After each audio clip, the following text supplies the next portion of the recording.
Fiera Cavalli, Padiglione 1, stand La Fenice, qui si fa il battesimo del volteggio.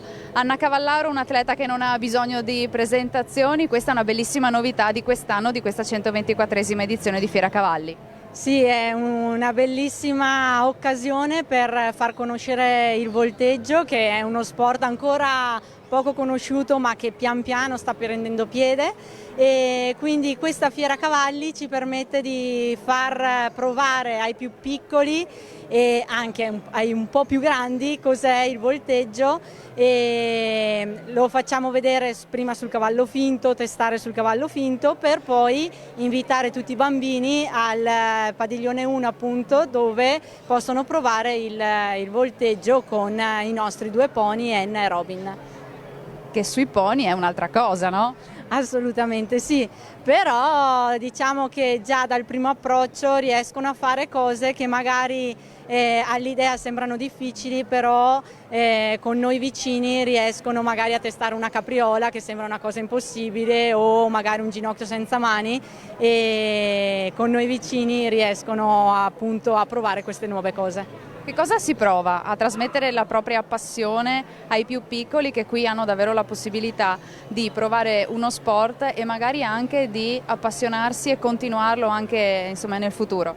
Beh, è bellissimo poter trasmettere tutta la passione che che io in prima persona ho provato e ho trovato nel volteggio, e quindi cerco appunto di dare tutto quello che so e far vedere che il volteggio è pura passione ed è amore per i nostri pony, ed è anche però di base amore per la ginnastica, perché unisce sia la ginnastica che il mondo del cavallo.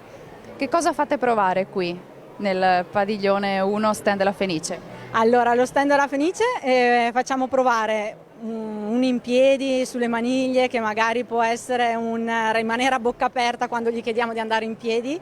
Per l'altezza soprattutto. Esatto, però gli diciamo ma dai, è fermo, quindi qua si buttano, e poi facciamo provare la capriola, che è un elemento, diciamo, di base di un esercizio libero.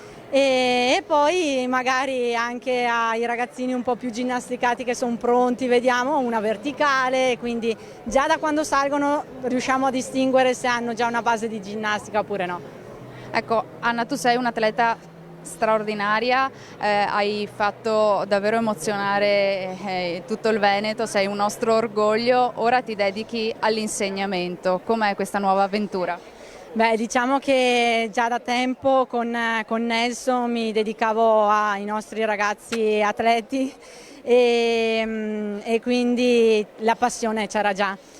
Adesso staccarsi da atleta e quindi dal mio ruolo principale a andare all'insegnamento è una cosa nuova, che però faccio con tutto l'amore, con tutta la passione che ho, perché passare appunto quello che ho io come atleta, passarlo ai più piccoli, è comunque mettere un mattoncino mio su di loro e farli crescere come persone, come atleti. Una passione che sicuramente hai l'opportunità e la capacità anche, che fa la differenza, di trasmettere a questi piccoli che arrivano oggi e provano a salire in sella. Grazie ad Anna Cavallaro, grazie davvero. Grazie a voi.